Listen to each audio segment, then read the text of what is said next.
On Halloween night in 2010, as kids in costumes went door to door through Ascot, Berkshire, a far more terrifying horror was unfolding. Inside a house on the exclusive Millionaires Row, 46-year-old Joanna Simpson was brutally murdered by the man she once loved, beaten to death with a claw hammer. All of this happened while her 2 young children were playing just 2 houses away. Her body would be found 5 days later, buried in a pre-dug grave in Windsor Great Park. The man responsible for this act was a British Airways captain, a pilot entrusted with hundreds of lives, but in spite of overwhelming evidence of premeditation, Robert Brown would never face a murder conviction. Joanna Simpson was born in 1964 in York, Yorkshire, to a close and loving family. Her father, Chris, owned a successful construction company, and her mother, Diana, would later describe her daughter as someone truly special. When Joanna was a girl, the family moved to the Isle of Man, where she attended the Buchan School. She was known for being a real live wire, adventurous, and the kind of person who threw herself wholeheartedly into everything. After high school, Joanna attended the University of Bath, where she earned a business degree. She enjoyed a successful career before dedicating herself to what would become her greatest joy in life: being a mother. Her best friend, Hetty Barkworth-Nanton, said that Jo was a ray of sunshine. She described her as kind, warm, fun, and above all else, an amazing mother. They were soulmates. No matter how bad a situation was, Joanna always found a way to dig deep and make the best of it. Joanna also had very strong moral values. She firmly believed that all children deserved to grow up in a safe, secure, and loving home. She was also the kind of person who never missed anyone's birthday. One of her friends remarked, "Throughout my life, she's taught me a lot about kindness." Before she met Robert Brown, Joanna had been married once before. That marriage ended amicably, after which she purchased a house in Ascot. At the time, the place was a complete wreck when she bought it, with trees literally growing through the ceiling. But Joanna renovated the entire place herself, transforming it into a stunning home. Everything changed in November of 1998, when Joanna met Robert Brown in South Africa. Brown was 36 years old and Joanna was 34, which made him 2 years her senior. He worked as a pilot for British Airways, flying long-haul routes to places like San Francisco, Los Angeles, and Hong Kong. He was the captain of Boeing 747s. He was confident, persuasive, and had an air of authority that naturally came with his profession. Their romance was described as a total whirlwind. Robert Brown moved into Joanna's home in Ascot, the very house she had purchased with her first husband and then renovated herself. On Christmas Day in 1998, while piloting a plane to Hong Kong as part of a holiday flight he was working, Robert proposed to Joanna. It was a romantic, grand, and dramatic gesture. She accepted. On February 13, 1999, they were married in a small ceremony in Ascot. But from the very beginning, there were warning signs that those closest to Joanna simply couldn't ignore, especially after she introduced Robert to her parents on the Isle of Man. Their reaction was immediate and deeply negative. Diana and Chris disliked Robert from the moment they met him. They described him as being both rude and arrogant. They said he was fairly reserved, but also seemed very dismissive of Joanna's friends. People began to notice that Joanna always seemed more relaxed when Robert wasn't with her. When he was there, something about her whole demeanor changed. Joanna's father was so concerned about this marriage that he insisted they sign a prenuptial agreement before the wedding. The prenup was specifically designed to protect Joanna's assets and her trust fund from Robert. It stipulated that the home, Tun Cottage, on Buckhurst Road in Ascot, was solely in Joanna's name. Robert was not pleased about signing it. He claimed it was unfair, but he signed it in the end. And then came the honeymoon. Joanna and Robert flew to Cape Town for what should have been a romantic, blissful beginning to their marriage. Instead, while in Cape Town, Joanna called her mother and confessed that marrying Robert Brown was a horrible mistake. Diana was obviously alarmed. But what could she do? The marriage was brand new. By April of 1999, only 2 months after they tied the knot, Joanna found out she was pregnant. She felt completely trapped, seeing no easy way out. Then, in December of 1999, just 10 months after the wedding, their son, Alex, was born. 17 months after that, in May of 2001, their daughter Katie came along. The family then settled into their home in Ascot, a location picked specifically because it was close to Heathrow Airport for Robert's job. Joanna absolutely adored her children. Everything she did revolved around them. She'd given up her own career to become what she described as a totally hands-on mother. She started running a successful 5-star bed and breakfast out of their home, Tun Cottage, which gave her the flexibility she needed to focus on raising Alex and Katie. The business was thriving, and it allowed her to be there for every school drop-off, every bedtime story, and every single moment in between. But Robert had put £200,000 into the business, a fact that would later become a major, bitter point of contention during their divorce. Meanwhile, the marriage was falling apart. Robert hardly ever spent time with Joanna and the kids after he got back from his long-haul flights. He'd get to work early and stay late, completely focused on climbing the career ladder. Some of Joanna's friends even said Robert was more of an absent father than anything else, which left Joanna to handle the bulk of the parenting all on her own. A disturbing pattern was starting to emerge: coercive control, isolation, and intimidation. Joanna was a very private person and didn't air her dirty laundry, but those closest to her could sense that something was seriously wrong. Her mother, Diana, had worried that Joanna would get lonely living in Ascot, especially since Robert's job kept him away from home so often. But Joanna, as always, seemed determined to make the best of a bad situation. By January of 2007, now 8 years into the marriage, Joanna had finally had enough. She went to see a lawyer about the marriage, right after Robert accused her of having an affair. The accusation was completely baseless, but it marked the beginning of the end. What happened next would reveal just how dangerous Robert Brown truly was. In February of 2007, while on a work trip in Hong Kong, Robert called Joanna. He told her he was having some really dark thoughts, like wanting to take an axe to her and the children, and even thinking about ending his own life by crashing a plane. She eventually hung up the phone, completely distraught. She said, "I don't know why he's doing this." But then, it dawned on her that he was saying these things just to pressure her into keeping the family together. Joanna was terrified, but she never reported it to the police. Then came the incident with the knife.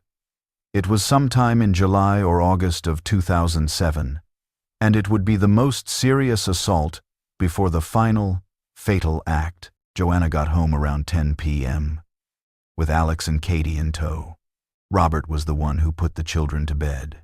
While he was tucking her in, 6-year-old Katie mentioned that they had spent part of the day with a man Robert already suspected was Joanna's lover. That was all it took.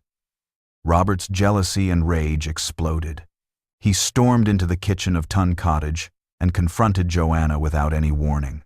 He wrapped an arm around her neck and pressed a knife against her chest. She managed to stay calm, chose her words very carefully, and talked him into lowering the knife. Then, she told him the truth. She couldn't be with him anymore. Robert's response was chillingly cold and controlling. He told her she was free to leave, but she was not taking the children. It was a clear threat, designed to keep her trapped. Then he added another one. If she told a single soul what had just happened, things would get much worse for her. Joanna knew exactly what he meant. But even after this horrific attack, Joanna didn't go to the police. The fear was overwhelming. She was petrified of what Robert might do next, if she involved the authorities. But she did tell him he had to move out of the house. Robert left, moving into a property on North Street in Winkfield, Berkshire. But he still had access to the children, and the nightmare was far from over. And so began a bitter, acrimonious divorce that would drag on for 3.5 years. The prenuptial agreement became the central point of contention. Robert felt like he'd been screwed over by it. He believed he was being cheated out of money he was entitled to. He had put £200,000 into Joanna's bed and breakfast, and now, because of the prenup, he wasn't going to see the kind of return he felt he deserved. As the divorce proceedings unfolded, disturbing new details came to light. The CCTV system Joanna had installed at the house suddenly stopped working. The cables had been severed. Then, the security lights went out. Those cables had been cut too. As part of the divorce discovery process, Robert was forced to supply a list of his credit card transactions, which revealed he had purchased surveillance equipment. When Joanna's attorneys questioned what it was for, Robert admitted he'd bought a tracking device to place on her car. He had been secretly monitoring her movements for 3 years. Their divorce dragged on, seemingly centered on the family home, the very house Joanna had purchased as a wreck, with trees literally growing through the ceiling, and had renovated 4 years before she ever met Brown. She had poured her heart and soul into that house. It was her home, but Robert demanded his share. Joanna had secured a legal agreement from Robert to stay away from the house for 6 months, an agreement that was later extended for another 6 months. But the control, the surveillance, and the intimidation just continued in other forms.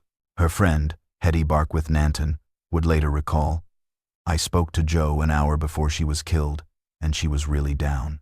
The stress of the divorce, her fear of Robert, and the uncertainty of the future were all taking their toll. But Joanna pushed forward. She always did. She was driven. She was resilient, and she held on to the belief that soon she would finally be free. Then, on October 20th, 2010, something happened that would ultimately seal Joanna's fate. Just 11 days before her murder, the UK Supreme Court handed down a landmark ruling in the case of Radmacher versus Granatino. A German heiress, worth an estimated £100 million, had just won a major legal battle against her French ex-husband. He had tried to invalidate their prenuptial agreement and was initially awarded nearly £6 million, but she appealed. On October 20th, 2010, the Supreme Court ruled 8-1 in her favor. The court's decision established that prenuptial agreements should be given decisive weight in divorce cases. It was the first time that prenuptial agreements were made legally enforceable under UK law. For Robert Brown, this ruling was absolutely devastating. His entire legal strategy had been built around invalidating the prenuptial agreement he had signed with Joanna. He had spent 3.5 years arguing that the prenup was unfair and that it was robbing him of money he was owed. And now, the UK's highest court had just ruled that prenups must be upheld. In an instant, his case had completely collapsed. The final divorce hearing was scheduled for November 8th, 2010, at the High Court, just 1 week away. 1 week until Joanna would finally be legally free of Robert Brown, with her assets fully protected, her home secured, and her children safe. Joanna immediately contacted her stepbrother and her friend Hetty, excited about the new precedent set by the Radmacher ruling. She believed this was the final turning point. She was finally going to be free. She could raise her children without living in fear. The long nightmare was almost over, but Robert Brown had other plans. Plans that had been months in the making. Plans that involved a freshly dug grave, a hammer, and a large plastic storage box. It was Sunday, October 31st, 2010 Halloween night. All across Ascot, children were preparing their costumes, excited for a night of trick-or-treating. For Joanna Simpson, it was supposed to be just another ordinary day. Robert Brown had the children for a mid-term break visit, and he was scheduled to bring them back that afternoon, around 4 p.m. Right on time, Robert arrived at Toon Cottage, on Buckhurst Road in Ascot. Alex and Katie, just 10 and 9 years old, were thrilled to see their mom. They dashed inside to the playroom, eager to share stories from their time with their dad, as Robert followed Joanna into the house. He was carrying one of the kids' homework bags, but tucked away inside was a claw hammer he had taken from his bike shed earlier, carefully hidden from view. But the hammer wasn't the only sign this was a premeditated act. Months earlier, Robert Brown had already dug a grave in Windsor Great Park. He'd also purchased a plastic storage bin, large enough to serve as a makeshift coffin, along with trash bags, tape, and other supplies. Everything was in place.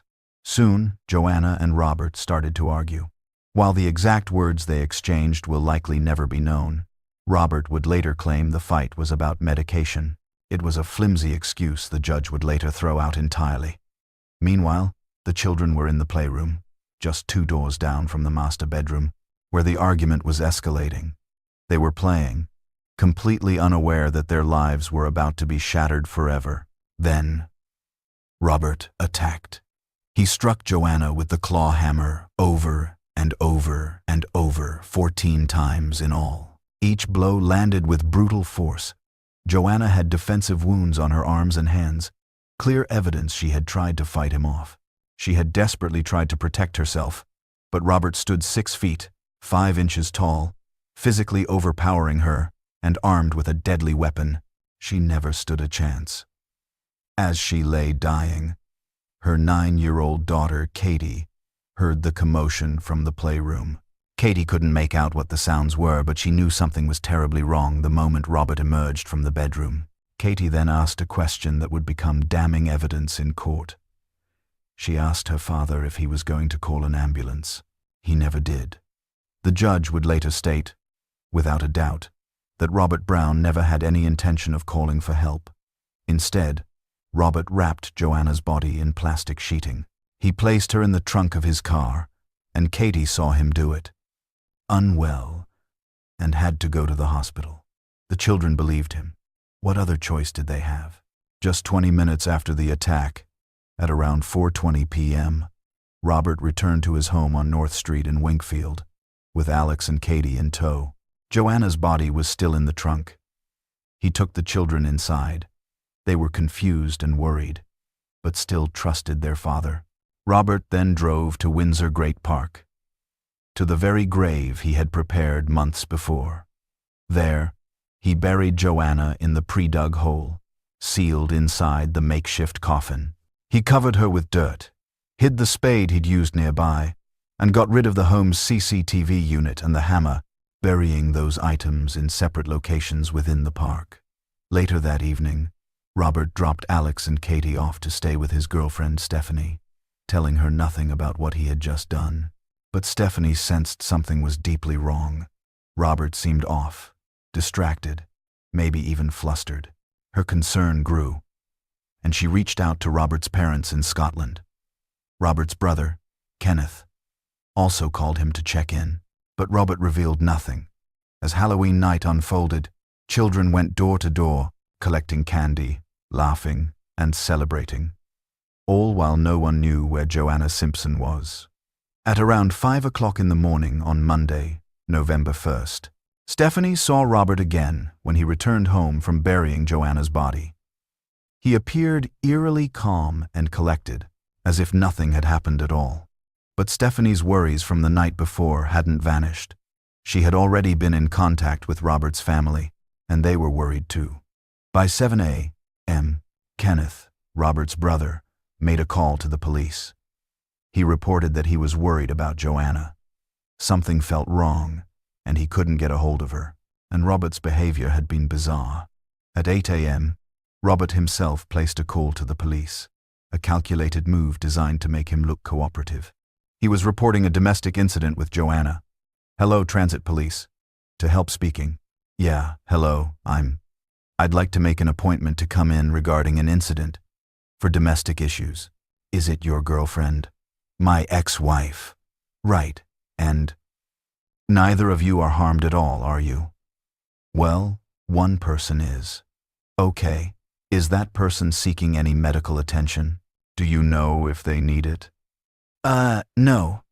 He was simply requesting an appointment to discuss a serious domestic incident." His tone on the call was calm, measured, giving absolutely nothing away. But the call immediately raised red flags about Joanna's well-being. Officers were dispatched to Tun Cottage right away. At 9 a.m., police arrived at the Ascot home. They knocked on the door, but there was no answer. They called out her name, only to be met with silence. Left with no choice, they forced entry into the home. What they discovered inside was horrifying. There were signs of a violent struggle everywhere. Blood stains in the bedroom, blood spatter on the walls, and even on the ceiling, and more blood in the kitchen.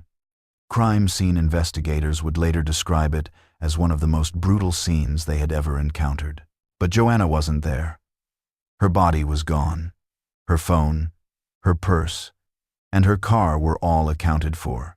But Joanna Simpson herself had vanished into thin air. At 10:11 a.m., Robert Brown walked into the Maidenhead police station, seemingly of his own free will. The moment he stepped through the door, he was arrested on suspicion of murder. The police had assumed that because Robert turned himself in, because he was the one who made that call, he would tell them what happened and where to find Joanna. They expected him to cooperate, maybe even show some remorse, but they were dead wrong. Robert Brown wasn't there to help. He was there to control the narrative for as long as he possibly could. He was escorted to an interrogation room. Over the next few days, he was interrogated roughly 9 times.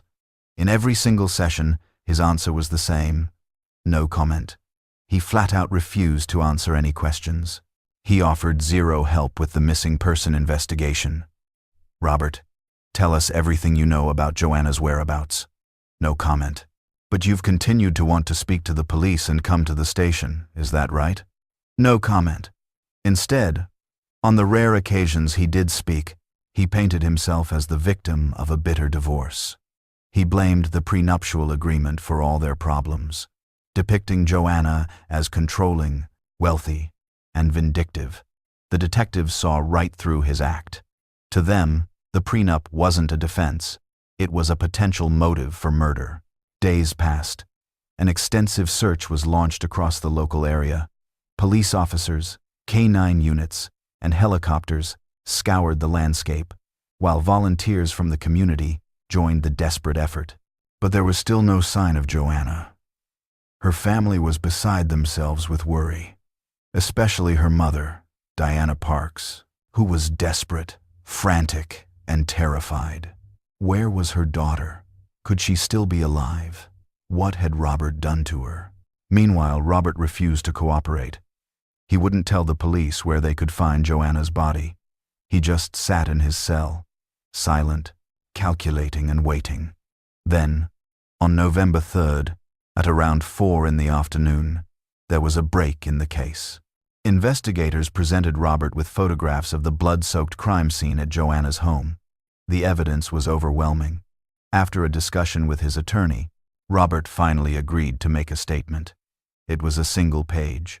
In it, he claimed he had lost control. He said he'd gotten into an argument with Joanna, claimed he had pushed her, and admitted to putting her in the trunk of his car, claiming his intention was to take her to the hospital. He then confessed that he took their children to his own home in Winkfield, and finally, he confessed to them that he had hidden and disposed of Joanna's body in Windsor Great Park on Thursday, November 4th. Investigators returned to Windsor Great Park to pinpoint the exact site. Robert was escorted to the scene by police. The second they arrived, he immediately pointed to where he had buried his wife. There was no hesitation, no searching at all. The next day, Friday, November 5th, forensic teams began the meticulous work of recovering the body. The grave was shallow, situated about 40 feet from Sand Hill Road in a drainage ditch area. Joanna had been buried in that spot for 5 days. Robert Brown was formally charged with murder. The autopsy findings confirmed what everyone had feared. The cause of death was blunt force trauma and strangulation. On May 11, 2011, Robert Brown's trial began at the Reading Crown Court. Joanna's family and friends packed the courtroom, desperate for justice.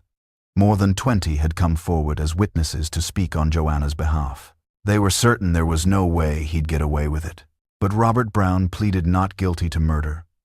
He pleaded guilty to manslaughter, citing the grounds of diminished responsibility. His defense claimed he was suffering from an adjustment disorder at the time he ended Joanna's life, a mild condition that rarely results in violence. The judge would later note that this condition conveniently disappeared shortly after Robert took his wife's life. Robert then took the stand.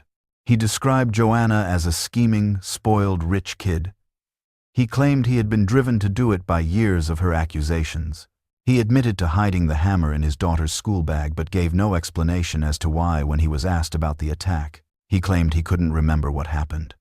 The prosecution laid out clear evidence of premeditation.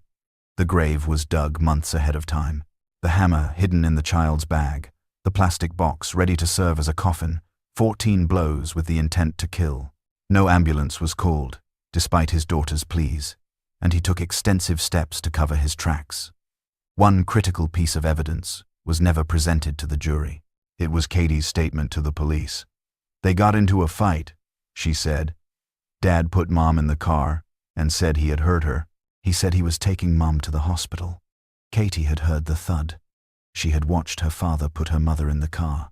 Diana would later say that if that recording had been shown, it would have been a completely different verdict. On May 24, 2011, after nearly 15 hours of deliberation, the verdict came in. Not guilty of murder. Guilty of manslaughter on the grounds of diminished responsibility. He was sentenced to 26 years in prison under UK law. He would be eligible for automatic release after serving only 13 years, in November of 2023. The courtroom filled with tears and shocked gasps. Diana Parks gave a statement on the courthouse steps. "There has been a gross miscarriage of justice. Robert Brown got away with murder, in all but name." In 2014, Diana Parks and Hetty Barkworth Nanton co-founded the Joanna Simpson Foundation. Then, in 2016, Diana met Queen Camilla at a Safe Lives event. Diana shared Joanna's story with her. Camilla's immediate reaction was to cry. She told Diana, "I'm going to do something." That meeting was seared into Camilla's memory and became the turning point for her work on domestic abuse. But as 2023 approached, Robert Brown was due for automatic release. The campaign to stop it began. Diana, Hetty, politicians, and Queen Camilla all fought to block his release. Katie's words, written at just 9 years old, were devastating. "My father killed my mommy and I'm scared. He is the most evilest man I have ever known." On October 10, 2023, Justice Secretary Alex Chalk blocked Brown's release. In February of 2024, Brown's High Court challenge was dismissed. As of October 2025, he remains behind bars, awaiting a parole board decision. In December 2024, the UK government announced new sentencing reforms, directly crediting the Joanna Simpson Foundation for the push. The foundation continues to provide specialized support for children affected by domestic violence. Joanna Simpson's legacy is etched not just in memory, but in systemic change. At 46 years old, she was a woman known for her kindness and immense love for her children. Then, in a single horrific night, that was all stolen away. But what followed was a powerful response. A mother who refused to be silenced. A story that reached a queen and moved her to tears, sparking a nationwide awakening to the scourge of domestic violence. When we remember Joanna Simpson, it shouldn't be for the brutality of her end, for the brilliant light she carried, and the profound, lasting change that light inspired.